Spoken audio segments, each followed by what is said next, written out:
banamikili.skyblock.com. Bafan tout, il y a la richesse au balandara site voilà na pesi nombote respect. Bafan na ngwanyo surtout banamikili.skyblock.com. Merci. Les amis de Banamikili, les internautes de Banamikili, l'actualité aujourd'hui est dominée par le décès du géant d'Afrique et du monde, Nelson Mandela. C'est pour cela que nous avons préféré rencontrer le président de l'Union pour la nation congolaise, M. Vital Kamerhe, pour échanger avec lui sur les décès, sans oublier l'actualité en République démocratique du Congo. Bonjour, Monsieur le Président Kamerhe. Bonjour. Monsieur le Président Kamerhe, l'Afrique entière et le monde est en deuil. Quel est le sentiment qui vous a animé quand vous avez reçu le message que le géant de l'Afrique et du monde, M. Nelson Mandela, a rendu l'âme? D'abord, avant de dire mon sentiment, je dois souligner que c'est tout un symbole de l'humanité que nous venons de perdre. Mandela n'était plus seulement africain, mais c'était un géant de l'humanité. Le sentiment, c'est le sentiment de profonde consternation. Non pas seulement pour moi-même, pour les partis de l'Union pour la nation congolaise, pour la coalition pour le dialogue, ou le regroupement politique avec tous les amis avec lesquels nous partageons les mêmes valeurs républicaines, mais c'est le monde entier qui est en deuil aujourd'hui. Car pour nous, Nelson Mandela incarnait les valeurs et les vertus cardinales de la tolérance, du pardon. Et ça, c'est spirituel, puisque le premier enseignement de Jésus-Christ, c'était de pardonner, d'aimer nos ennemis. Ce Messie a étonné tout le monde. Après avoir mené une lutte pacifique, une lutte armée, emprisonné pendant 27 ans, torturé, humilié, mais il a transformé toutes ces peurs et ces humiliations en valeurs qui ont permis à ces grands hommes de transformer l'Afrique du Sud. Il sort de la prison, alors que tout le monde s'attendait, avec l'engouement populaire.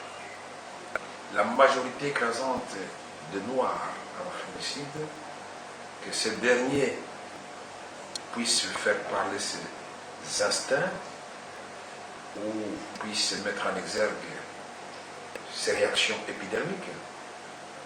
En criant vengeance, il a dit la vengeance appartient à Dieu.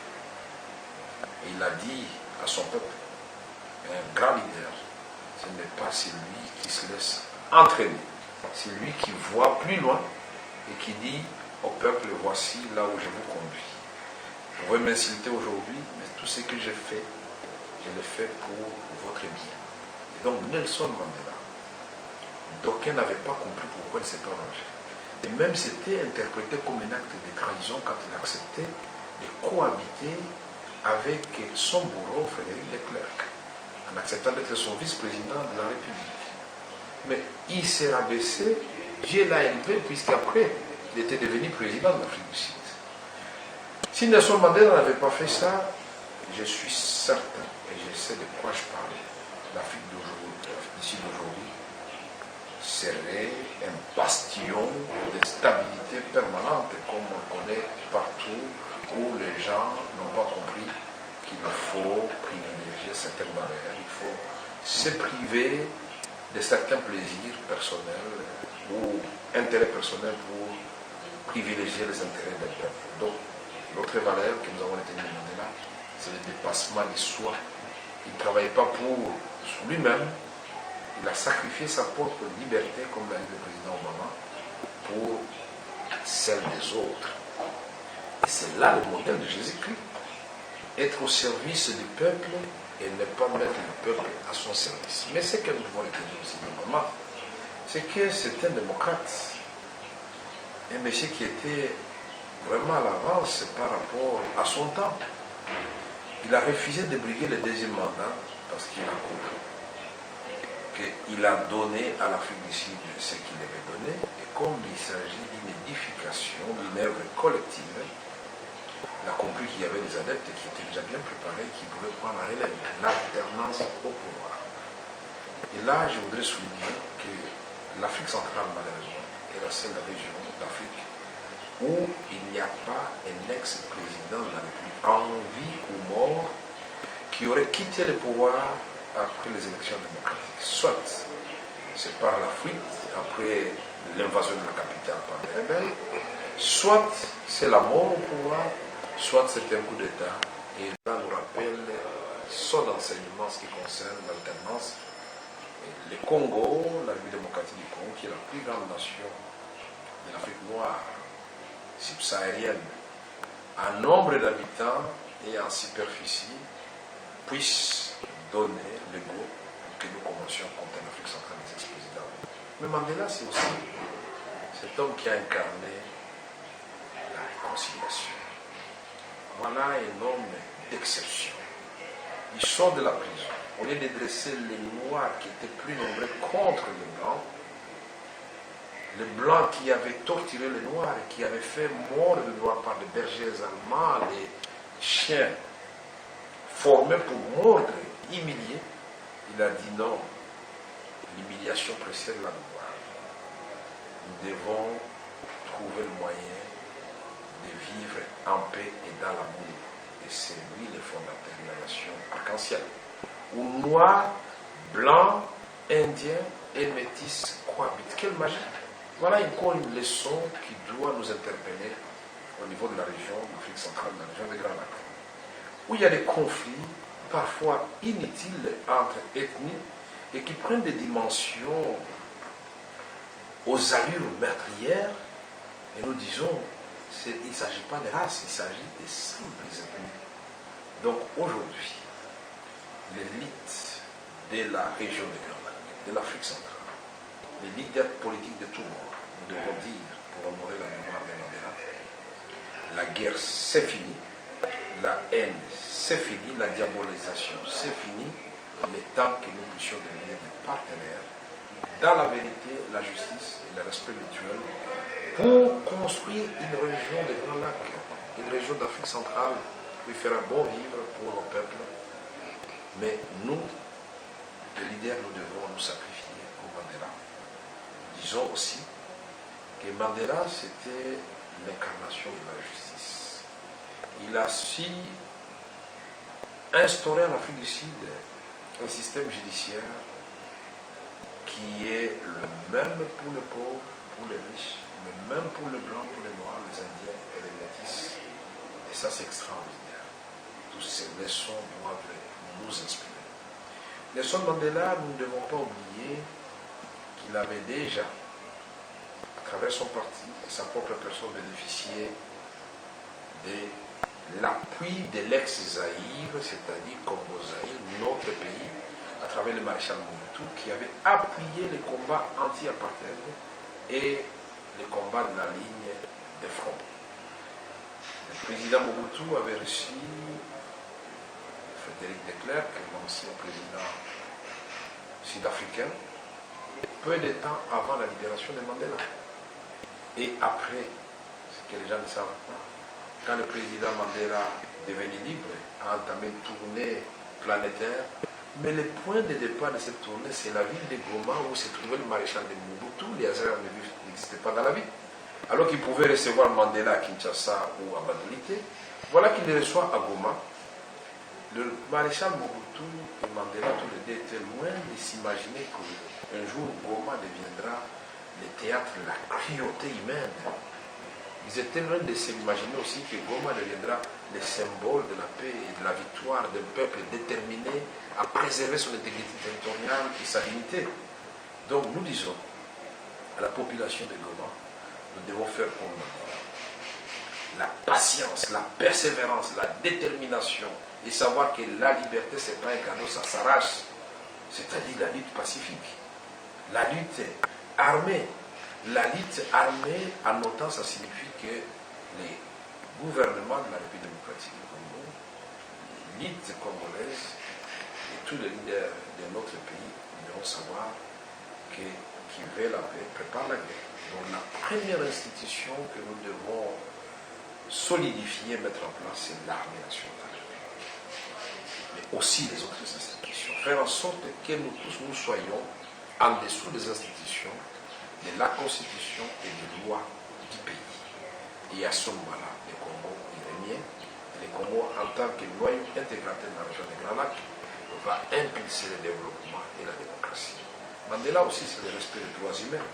Parce qu'il a su montrer à tout le monde qu'il ne suffit pas de pardonner, il ne suffit pas de dire oui, nous allons nous réconcilier. Il n'y a pas de réconciliation sans vérité et sans justice. Voilà la condition vérité-réconciliation.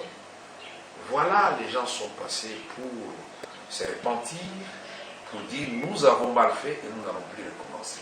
Et nous voulons que ce modèle-là puisse nous inspirer, qu'on ne vienne pas nous dire, voilà, le M23, tout ce que nous avons connu dans notre pays, on doit faire passer ça au compte pertes et profits. Non. Ceux qui ont pris les armes contre le pays doivent dire clairement, nous n'allons plus recommencer. Et ceux qui ont commis des crimes contre l'humanité, ils doivent être poursuivis. Et donc, Mandela nous enseignait tout cela. Et voilà, aujourd'hui, je suis consterné, et encore davantage consterné de voir que le maréchal Mobutu avait déjà immortalisé cet homme avec la place Mandela. Mais au nom de la révolution de la modernité, on a arraché ce symbole de Mandela. Et vous voyez, ça se trouve juste à côté et devenu les repères des Chégués que nous appelons les enfants de l'âge. Nous demandons donc au gouvernement de la République de remettre ce symbole de Mandela à la place Mandela. Parce que ce matin, le premier sentiment qui m'a animé, c'était de dire, oh, est-ce qu'il faut aller à l'ambassade d'Afrique du Sud, dans la résidence de l'ambassadeur? Est-ce qu'il faut aller au siège du parti? C'est encore tous les Congolais, toutes les Congolaises avaient chacun une fleur, ou même venir compatir avec le peuple sud-africain, les Africains, et tous ceux qui aiment la paix, tous ceux qui aiment la vérité, la réconciliation. Cet homme, Mandela, c'est un animaliste qui a su démontrer qu'on peut, quand on a une vision, on y ajoute la foi, on peut déplacer les montagnes. Il a su démontrer que pour que les circonstances, ce que nous voulons faire, ce que nous rêvons, pour que ça se réalise, il faut que ça se rencontre avec le conscient, et la magie, la sourire, c'est la foi. Donc Mandela nous a démontré qu'il nous faut des leaders visionnaires au cœur de l'Afrique. Et ceci manque cruellement à l'Afrique centrale, l'Afrique de la République démocratique du Congo, c'est le moment de la remise en question. Tous, il n'y a pas de saint, il n'y a pas de diable. Nous devons nous remettre en question pour intérioriser les vertus cardinales de Mandela et construire notre Congo et procurer la paix, la réconciliation et le développement à d'autres États qui nous entourent. Voilà ce que je peux dire à ce stade. Vous sentez que l'émotion est à son comble, mais il y a beaucoup de choses à dire sur Mandela. Si vous voulez, on peut rappeler le Ténika 1 et le Ténika 2. Si le président maréchal Mobutu et Laurent Désiré Kabila, chef de la rébellion à l'époque, avaient profité de la sagesse de Mandela, et vous vous rappelez très bien que dans le Ténika 1, quand le président Mobutu dit non, j'y suis et je reste, je suis le président de la République, je ne peux pas négocier avec un rebelle, il n'a qu'à se rendre. Et Kabila dit oui, je peux discuter avec Mobutu. Mais quand Kabila fait des avancées avec ses alliés sur le terrain, on est dans le Ténika 2, dit non, le maréchal Mobutu dit oui. Et voilà comment, par la bêtise humaine, le Congo a raté les rendez-vous avec l'histoire. Dieu seul sait aujourd'hui que si Kabila et Mobutu à ce moment-là avaient mis leur ego de côté, leurs agendas personnels de côté, ils ne voient que l'avenir du Congo. Si par exemple, tous les deux avaient accepté la proposition de Mandela, le maréchal Mobutu donnait la ferme promesse au bout d'une transition d'un temps à fixer de laisser s'organiser des élections libres, démocratiques et transparentes. Et Laurent Désiré Kabila de dire oui, je suis venu avec la rébellion, pas avec des ambitions de rester au pouvoir. Moi aussi, je ne serai pas candidat. Je crois qu'aujourd'hui, le Congo serait dans un état meilleur que celui d'aujourd'hui. Parce que chaque jour qui passe, nous nous enfonçons et le Congo avec une vitesse qui étonne. Chaque jour qui passe, les antivaleurs se multiplient. Les voleurs deviennent encore de plus en plus nombreux, de plus en plus voraces, avec des chiffres faramineux. À l'époque, quand on disait que quelqu'un volait $1 million, c'était un scandale dans la ville de Kinshasa et dans les années de l'époque. Maintenant, c'est des milliards qui se volatilisent et les gens ont tendance à trouver ça normal. Peuple congolais, lève-toi et marche. Dieu a éclairé ton chemin qui va arriver. Okay. Mandela, c'est aussi l'ancien président d'Afrique du Sud qui avait donné les go du processus de Lusaka, achevé par le président Beki au niveau de l'accord global et inclusif de Sun City. Toute œuvre humaine est imparfaite. Mais l'Afrique du Sud aussi, c'est cette première nation qui a répondu, présente, pour contribuer avec ses troupes, pour verser son sang, pour libérer le Nord Kivu à travers la brigade spéciale de la MONUSCO. Donc tout cela, et au nom des membres de mon parti et de notre coalition, et tous ceux qui nous aiment, nous voulons présenter nos condoléances les plus d'assister au président Zuma, lui dire d'être fort, et au peuple frère de l'Afrique du Sud, et pour dire la meilleure façon d'éclairer Mandela, c'est de pérenniser son œuvre. Que rien ne puisse laisser la place au diable pour vous diviser et faire remonter à la surface l'animosité qui peut vous replonger dans un désastre et dans un recul historique regrettable. Ok, le message est passé, Monsieur le Président. Maintenant, retournons en République démocratique du Congo. L'actualité, nous allons parler ça en bref. Kampala. L'armée congolaise a eu plein de succès à l'Est en repoussant le M23, en neutralisant le M23. Et aujourd'hui, la communauté internationale demande qu'il y ait un accord entre le gouvernement congolais et le M23. Quelle est la position du président Vital Kamerhe dans cette affaire? Nous avions dit clairement ceci, quand nous étions intervenus sur Radio France Internationale, que nous comprenons très bien la communauté internationale, d'autant plus que chaque guerre se termine toujours par un accord. Mais le contenu de l'accord compte beaucoup. Mais nous avions dit que le peuple congolais a été tellement humilié que lui demander à ses membres et à son gouvernement d'aller signer un accord avec le M23 que nous avons prétendu avoir vaincu. Ce serait comme si on signait un accord avec un extraterrestre qui n'existe pas. On va signer l'accord avec qui? Tout ce qui devait être fait devait l'être. Mais malheureusement, ce sont les ministres du président Kabila qui se sont précipités pour communiquer, en commençant par le ministre des Affaires étrangères, Raymond Tshibanda, et celui de la presse et communication. Nous, un communiqué avec les 23, nous les avons vaincus, c'est terminé. Mais nous sommes étonnés quand même d'apprendre que le président de la République, après son bref séjour au éclair à Kampala, il a dit que les négociations vont continuer. Quelles négociations? Avec qui? Je sens qu'il y a un manque d'imagination. Moi, j'avais dit, quand j'avais parlé avec le chef Kobler de la MONUSCO, que ces problèmes pouvaient se résoudre comme nous l'avions fait avec ma petite expérience à l'époque. Puisque derrière les M23, il y a les États. Derrière les États, il y a les multinationales. Le Congo a besoin de la paix et une paix durable. S'il y a accord à signer, ramenons cet accord au niveau régional. Et que les gens se disent la vérité en face, le président Kabila, le président Museveni, le président Paul Kagame. Et là, on peut décider du sort de 1700 M23 qui se trouve à Kampala. On peut décider du sort des commandants de M23 qui se trouve à Kigali. Mais faisons les choses correctement. Il ne faut pas qu'on signe avec les M23 et après, nous nous rendons compte que ce n'était qu'une partie visible de l'iceberg. Et donc nous disons, il y a eu absence de courage politique au niveau du leadership congolais. Malheureusement, vous aviez déjà dit au peuple qu'il ne sera pas question de signer quelconque accord, ni un simple communiqué. Et voilà que le président, dans sa tournée, vient désavouer son ministre des Affaires étrangères et son ministre des Communications et médias. Les deux ministres devaient commencer d'abord par démissionner, puisqu'ils l'ont dit avec une telle assurance. Le ministre Tshibanda a fait attendre le président Museveni pendant 1h30 dans la salle de réunion, ce qui n'est pas une bonne chose, puisque nous devons prêcher par l'exemple. Et quand vous acceptez d'aller voir un président de la République, vous êtes un ministre, ce n'est pas le président de la République qui vous attend, c'est vous qui attendez le président de la République.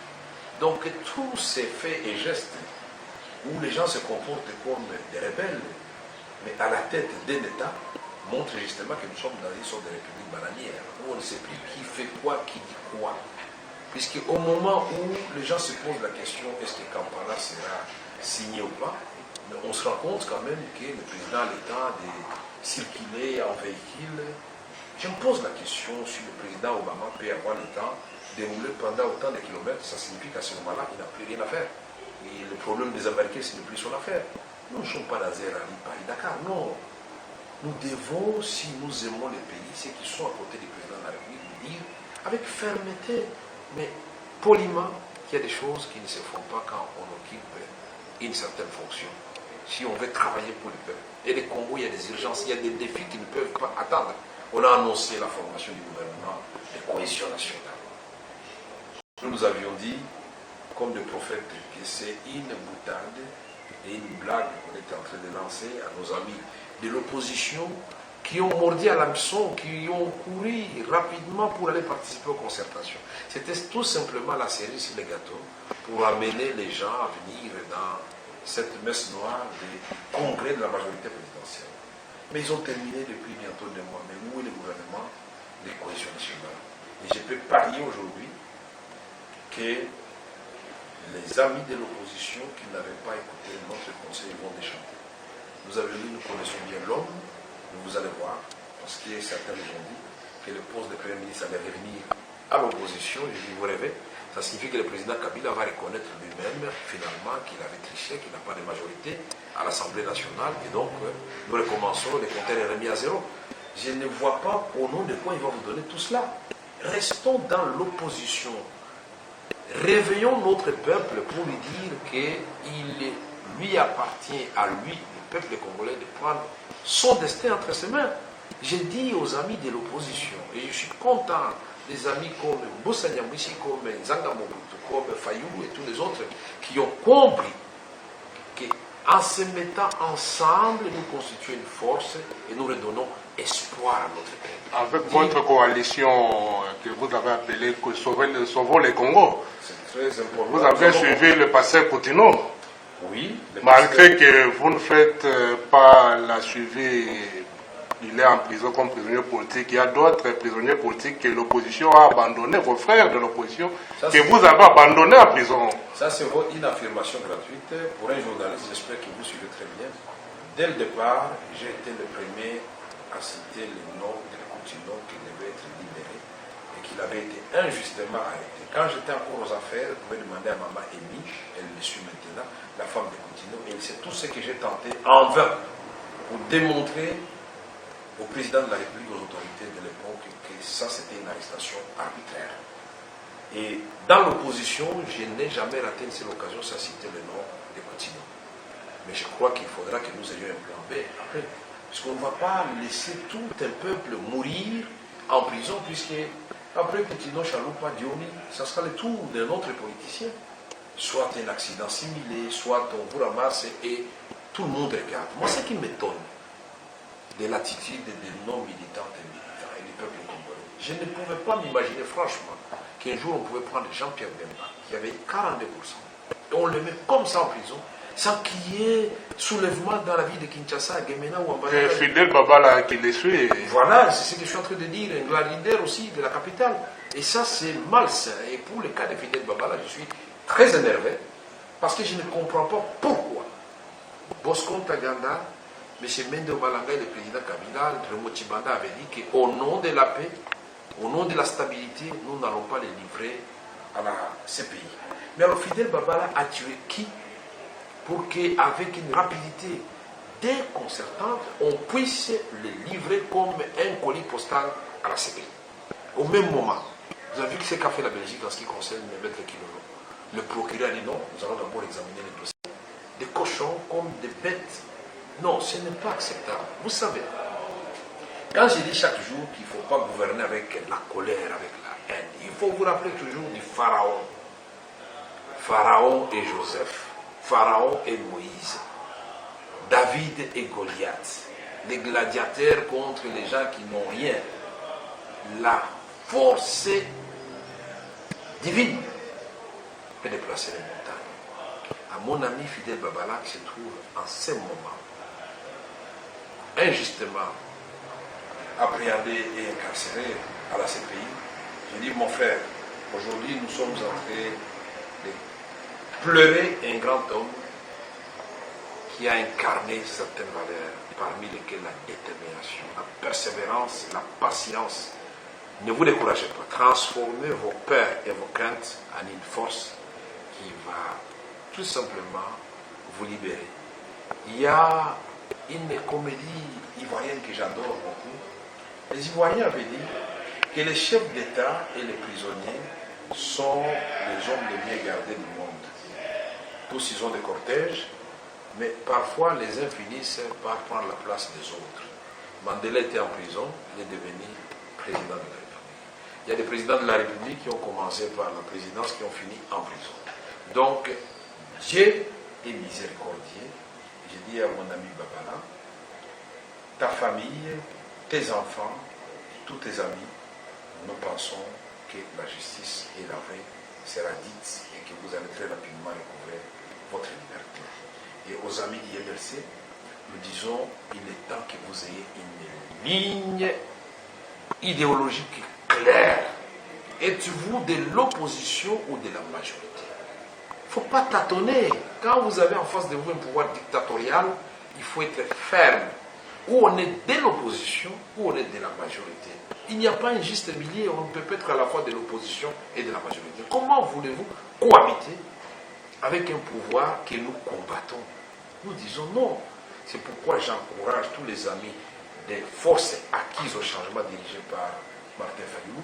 J'encourage tous les amis du SLKML dirigé par Moussa Nyamissi, de l'IDEMO dirigé par Zanga Mobutu, de PT dirigé par Kim Bikai, les amis de l'IDCF avec nos députés nationaux qui font la fierté du Nord Kivu tels que Lusenge et les autres, tous les amis qui nous accompagnent dans ces combats, nos alliés de l'IPC, nos amis Tidazamou, nous disons à tous ces amis-là, restons unis et soudés. Et nous invitons les autres, même si au niveau de la déclaration de la création de Sauvons le Congo, nous avons dit que ceux qui ont mangé avec ceux qui étaient à la concertation ne vont pas faire partie de notre camp. Mais nous savons que parmi eux, il y a des gens qui se sont trompés, qui se sont été dupés. Nous pouvons toujours dire, mes chers amis, il n'est jamais trop tard pour bien faire. Et moi, je ne suis pas partisan de la politique de l'exclusion. Nous devons nous souder les coudes et dire que nous avons créé Sauvons le Congo pour des objectifs très clairs. Nous allons dire à M. l'abbé Marumaru, votre calendrier, il faut nous démontrer sa faisabilité, nous allons le surveiller. Parce que pour nous, il n'est pas question de réviser la Constitution, il n'est pas non plus question de prolonger le mandat du président Kabila par des subterfuges de quelque nature que ce soit. Donc le mandat se termine le 19 décembre 2016 à minuit. Et les élections doivent se tenir conformément à nos lois, à nos textes, 90 jours avant. Nous avons créé Sauvons le Congo pour lutter contre la corruption. Nous avons dénoncé la corruption. Nous avons créé Sauvons le Congo pour consolider la paix. Nous avons conduit une caravane de la paix à travers l'Est du Congo. Nous avons créé Sauvons le Congo pour restaurer la bonne gouvernance dans notre pays, pour le respect des droits humains. C'est pourquoi nous allons nous battre pour que nos amis qui sont en prison, Dieu les nomme là, et Coutinho et tous les autres, les Dikapin et tous les autres recouvrent leur liberté. Nous sommes là et nous disons au président Kabila, il n'est jamais trop tard pour bien faire. C'est le moment que saisissent les grands hommes pour dire, comme De Gaulle et Noël, oui, vous aviez été mes adversaires politiques, faire comme Mandela, qui a transformé l'adversité, l'animosité en fraternité. C'est très important et nous disons que pour la région des Grands Lacs, cela est valable aussi. Que l'élite de la région des Grands Lacs, que les leaders de la région des Grands Lacs puissent comprendre que quand De Gaulle et Adenauer avaient pris cette décision, ils avaient été critiqués par les peuples respectifs, mais aujourd'hui, ils figurent en lettres d'or dans l'histoire de leur pays. Un leader, c'est quelqu'un qui ose, qui a de l'audace. Un leader, c'est quelqu'un qui montre le chemin. Même si on lui jette la pierre, le peuple, lui, n'a pas besoin de promesses, il a besoin de réalisation. Quand vous arrivez à concrétiser ce que vous avez promis, même si la promesse a été difficile à faire avaler au peuple, vous serez applaudi. Et on n'a même pas besoin d'être applaudi, on a besoin d'accomplir son devoir. C'est très important, il est temps, et je l'ai dit tantôt, de cesser de nous combattre entre nous pendant que nous avons un pays merveilleux à construire. Renforçons nos institutions en commençant par l'armée, refondons l'État, respectons la Constitution et les lois de la République, adoptons ensemble une vision ambitieuse pour un Congo qui va devenir comme le Brésil, comme la Chine, parce que nous en avons tous les atouts. Essayons de chiffrer ces visions pour que le monde nous respecte et que nous soyons les procureurs de la paix, du bien-être et du développement à travers l'Afrique et la région des Grands Lacs, l'Afrique centrale et dans le monde pour que dans les combats de la mondialisation, le Congo puisse être un partenaire et non pas un pays éternellement assisté. Le Congo ne devait pas aller au sommet France-Afrique comme un petit pays, il devait y aller en disant au président Hollande, voilà, moi je suis au niveau du Brésil. Vous voulez parler aux Africains, voilà ce que moi je vais apporter comme contribution autour d'un grand pays, ou se tenir ailleurs, en Afrique du Sud ou ailleurs. Donc, ce n'est pas la faute aux Occidentaux. Ils évitent tout simplement que les turbulences dans nos pays puissent avoir des contre-coups dans les pays. Nous devons, 53 ans après l'indépendance, acquérir la maturité de démontrer à la face du monde. Voilà ce que nous pouvons dire. Ok, Monsieur le Président, nous sommes presque à la fin de notre entretien. Il nous reste seulement 3 minutes. On ne peut pas terminer cette émission pour, n'est-ce pas, vous demander à lancer quand même un message dans la famille d'Mbaoba aussi au Congo, le grand musicien qui a aussi rendu l'âme, M. Taboulé. Et Taboulé, ce n'est pas seulement un Baoba pour le Congo. Taboulé, c'est un Baoba sur le plan planétaire. Je vais vous raconter une petite histoire. Quand le président tanzanien actuel fut encore ministre des Affaires étrangères, moi-même commissaire général du gouvernement chargé du suivi du processus de paix, les chefs d'État n'ont pas d'amis, mais à l'époque nous étions, en tout cas, nous nous entendions très bien, nous étions des amis. Il m'avait dit, mais Vital, comment dans votre pays vous pouvez réduire Rochefort Taboulé au niveau d'un vice-gouverneur? Mais cet homme, il est plus qu'un chef d'État, avec tout ce qu'il a produit comme œuvre, ce n'est pas acceptable.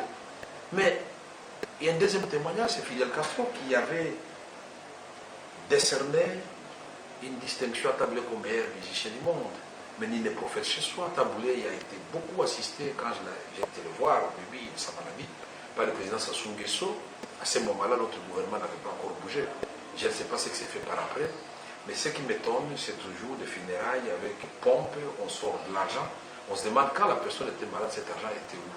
Et nous voulons dire à la famille biologique à Taboulé, je connais parmi les enfants, je connais Gisèle qui était et qui est toujours l'amie de ma petite sœur. Je dis à toute la famille mes condoléances les plus attristées. Et nous disons au peuple congolais qui a perdu un grand nom, les Mokofa, les Mongali, tout ce que vous connaissez comme belles chansons. Et Taboulé était capable de nous donner à chacun de nous une chanson qui traduit et qui répond à vos attentes. Si vous êtes amoureux, vous trouvez Taboulé. Vous êtes triste, vous trouvez Taboulé. Vous avez un deuil, vous trouvez Taboulé. Donc il était dans tous les domaines. Et aujourd'hui, nous devons savoir honorer nos musiciens pendant qu'ils sont encore en vie, puisque ce sont les vrais ambassadeurs de la République démocratique du Congo. Quand vous allez au Kenya, en Afrique du Sud, partout dans le monde, Fally Ipupa, les Ivoiriens dansent mieux et chantent mieux les chansons de Fally Ipupa dans les Lingala qui ne comprennent pas que les Kinois. C'est extraordinaire quand on voit ça. Mais vous entendez les Jibin Piana, les Werason, les Kofi Olomide, partout vous passez Kofi, vous entendez les Wazekwa, Ferregola, mais ça fait plaisir, les Mutumba Simaro, de tout ça, ce sont nos vrais ambassadeurs, mais qui ne sont pas malheureusement honorés par notre propre gouvernement, nos propres institutions. Donc il est temps que l'on puisse inverser les choses, qu'on assiste les gens quand ils sont encore en détresse. C'était le cas pour Moloto qui nous a quittés. Je voudrais réitérer mes condoléances aussi à sa famille, à tous ceux qui l'aimaient comme moi-même, comme toute ma famille qui l'aimait. C'était le cas aussi avec Madilou Système. C'était le cas avec beaucoup de gens, sans souci. On a perdu beaucoup de gens du monde culturel que nous continuons à pleurer, qui vont rester dans nos mémoires comme une présence infinie. Donc c'est incroyable, étant Ley. Vraiment incroyable, Monsieur le Président. Seigneur Ley. Oui, très attendu à Goma, à l'est de la République démocratique du Congo. Ça sera pour quand? Voilà, moi, je dois prêcher aussi par exemple. J'avais dit avant tout le monde, et j'avais annoncé la date de mon départ à Goma. Les gens savent ce qui s'est passé. J'ai fait un communiqué pour dire, compte tenu des circonstances du moment, j'ai postposé ma visite. Je ne voudrais pas que ma visite ressemble à un défi que je lance à qui que ce soit. Que ma visite ressemble à une réponse à une autre visite. Non. Je voudrais que ma visite soit une pierre supplémentaire à la consolidation de la paix, de la démocratie. Je voudrais que ma visite soit une pierre supplémentaire à l'éveil patriotique de cette partie de la République démocratique. Je voudrais que ma visite soit une visite pour dire bravo aux forces armées de la République démocratique du Congo. Ma visite aussi, c'est pour dire merci à la brigade spéciale de la MONUSCO à travers les pays contributeurs, c'est-à-dire l'Afrique du Sud et la Tanzanie, mais aussi les pays qui avaient été à la base de la résolution qui a modifié le mandat de la MONUSCO, c'est-à-dire la France, et dire merci à M. Martin Kobler, le représentant spécial des Nations Unies. Depuis son arrivée, les choses ont changé et tous les envoyés spéciaux, que ce soit des États-Unis d'Amérique, c'est des secrétaires généraux des Nations Unies, de l'Union africaine et de l'Union européenne, nous disons bravo à tous ces braves messieurs et dames qui ont fait que les choses changent, puisque les combats étaient à la fois militaires, mais je crois que la victoire est venue sur base de la pression diplomatique. C'est à cette pression diplomatique qu'il ne faut pas vous leurrer, il n'allait pas y avoir de victoire. Mais puisque les grandes puissances du monde ont les secrets de la fin de la guerre, nous souhaitons qu'il n'y ait plus de guerre dans notre pays. Le jour où il y en aura, nous allons les pointer des doigts. Puisque là, ils savent sur quel bouton il faut appuyer pour mettre fin à la guerre. Okay, nous, les Congolais, c'est le souhait de tous les Congolais, Monsieur le Président. Disons non à la guerre. Nous voulons construire notre pays. Les Congolais de la diaspora, je vous salue. Et je salue votre lutte, une lutte noble pour que notre pays puisse quitter la zone de la honte. Mais je salue aussi les Congolais qui vivent au Congo avec courage, qui acceptent de mourir dans un État où on vous soumet dans des situations infra-humaines. Et nous disons que lève-toi, peuple congolais, et marche comme Mandela avait dit au peuple noir de l'Afrique du Sud. Quand vous avez essayé la voie pacifique qui ne marche pas, il faut savoir que l'article 64 de la Constitution existe et soyez en éveil permanent pour que l'alternance puisse avoir lieu dans notre pays. Ok, c'est la fin de notre entretien avec le président Kambere. Je remercie beaucoup Jeannot Kabouya. Daniela Lalita continue à Roseline, le peuple d'abord, Annick Malouka. Boketu premier, on est ensemble. Je vous remercie, Monsieur le Président. Merci.